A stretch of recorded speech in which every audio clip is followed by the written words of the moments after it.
Fala pessoal do sétimo ano, espero que vocês estejam bem. Ainda a gente não pode estar junto, mas vamos seguir na nossa aula de hoje, que é a terceira aula do segundo bimestre, é a aula da produção de texto. Vamos lá, galera? Então, o, o texto que a gente vai produzir é o verbete de enciclopédia que a gente falou na primeira aula do segundo bimestre, tá? Mas vamos relembrar aí o que é um verbete enciclopédia?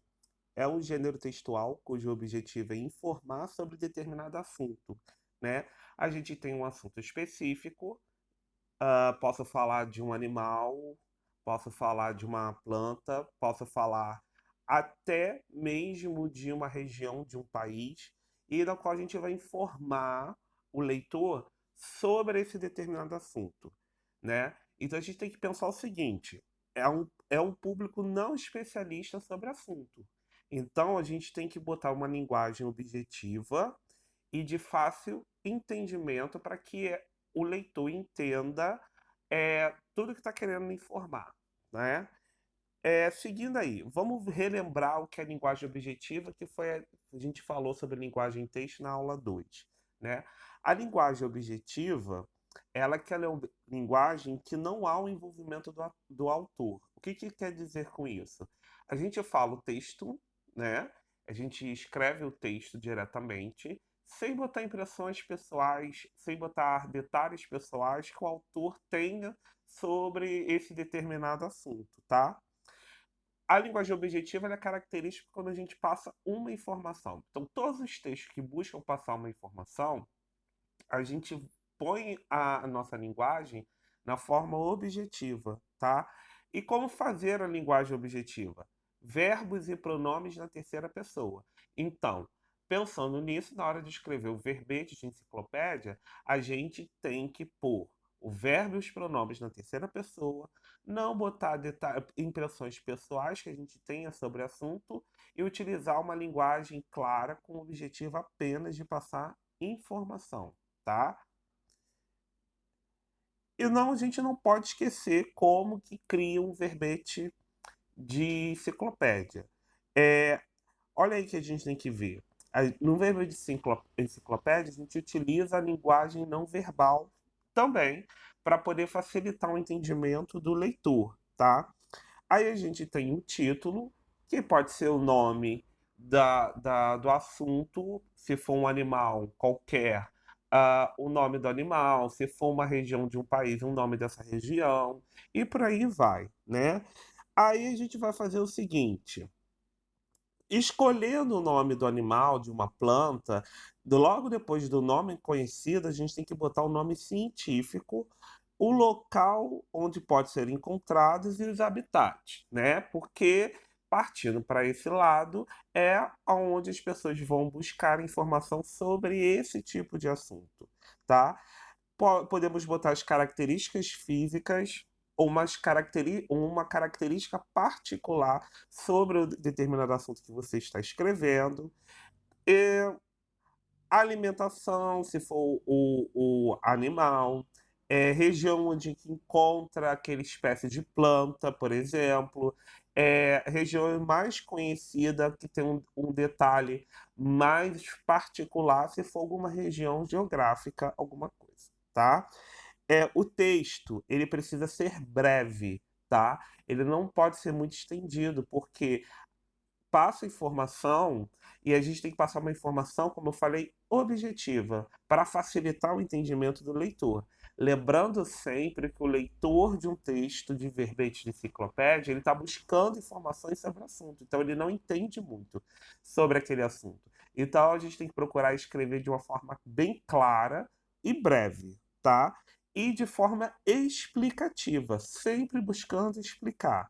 E finaliza o texto com a fonte onde você colheu essas informações a respeito do texto. Vamos ver em parte como que a gente faz. Olha, primeira parte, a gente pensa no título e na introdução. Após o título, que será o nome daquilo que será exposto, vem o primeiro parágrafo, que deverá ser exposto uma breve narração iniciando com os conceitos e as informações principais. O que isso quer dizer? né? Eu preciso primeiro conceituar o que eu estou falando, o que é, se é um animal, que animal é esse, não esquecendo o nome científico, uma região, que região é essa, e por aí vai. Aí eu escolhi um animal, né, que é um dinossauro, chamado de anquilossauro. Aí olha aí lá o título, anquilossauro, olha a introdução, que é o primeiro parágrafo. O dinossauro de couraça conhecido como anquilossauro tinha, na ponta da cauda, uma espécie de porrete grande constituído de ossos. Pertencia a uma família de dinossauros herbívoros que andava sobre quatro patas e era protegida por uma pesada carapaça. Seu nome também é conhecido pela variante ancilossauro. Observa aí, eu conceituei com a particularidade do animal, né? Que é algo porrete grande na ponta da cauda. Essa é a particularidade do animal.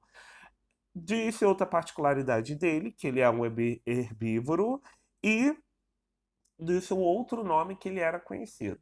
Então daqui eu defini, né, o anquilossauro, trazendo informações particulares sobre ele de uma forma clara e precisa e de fácil entendimento, para que o leitor consiga entender do que eu estou falando, né? Se você observar os verbos, ele está na terceira pessoa, ó. Pertencia, é, olha o pronome seu, todos em terceira pessoa, configurando assim a linguagem objetiva, conseguindo aí fazer com que o eu, no caso, escrevi o texto, o autor, não põe informações pessoais no texto, tá? Continuando, a gente vai para a parte 2. Eu posso criar intertítulos e subtítulos, tá? Os subtítulos são usados para dividir os textos em partes, sempre com o objetivo de trazer mais informação sobre o assunto que está abordando. Olha aí, ó. Quando e onde viveu o anquilossauro? Seria um subtítulo, um intertítulo. Assim eu trago informações melhores sobre o texto, né? Olha, eu vou ler. O anquilossauro viveu entre 70 e 65,5 milhões de anos atrás. Muitos fósseis foram achados na América do Norte, no Canadá e nos estados de Montana e Wyoming, nos Estados Unidos. Ele habitou áreas que eram ricas em vegetação, quase sempre próximas a lagos e rios. Então, trouxe aí de novo com uma informação clara, na linguagem objetiva, indo direto ao assunto, falando onde ele viveu, quando ele viveu, né, as regiões em que ele habitava e onde eles foram encontrados na pesquisa científica. Linguagem sempre clara e objetiva. Outro subtítulo é a característica física do animal, sempre buscando trazer complemento às informações sobre o assunto que eu estou abordando. Vamos seguindo aí. Parte 3, eu posso pôr uma linguagem não verbal. Essa linguagem não verbal, né, ela é utilizada para facilitar a compreensão sobre o animal, sobre a planta, sobre qualquer coisa que eu esteja abordando. Pode ser imagem, no caso aí foi uma imagem, né? Também pode ser um gráfico, pode ser uma foto, enfim, qualquer coisa que facilite a compreensão, tá? Vamos seguindo aí. Agora está o texto completo. Olha aí. Título, anquilossauro. O primeiro parágrafo com a introdução sobre o animal, como a gente já leu, conceituando, né, dizendo essas características particulares e um possível outro nome, tá? Se for um animal que tem um nome científico, traga o nome científico. Quando e onde viveu o anquilossauro, subtítulo, para poder melhorar a informação sobre o assunto, característica física e o comportamento dele. Então, concluir o texto aí. Gente, o verbete de enciclopédia, essa característica principal é informar. Lembre-se sempre disso. Informação para um leitor que não entende sobre o assunto. Então, escrevam com esse objetivo, botando os verbos e os pronomes na terceira pessoa. Assim você consegue trazer a linguagem objetiva de forma clara e que facilite a compreensão do leitor no no momento que ele está tentando se informar sobre qualquer assunto. Galera, ok, galera? Então, pega a folhinha, que vai ter aí as orientações a respeito do tema, né? Como que você deve fazer esse texto e bora para a produção. Galera, chegamos ao fim da aula e a gente se vê em breve, pessoal. Tchau, tchau.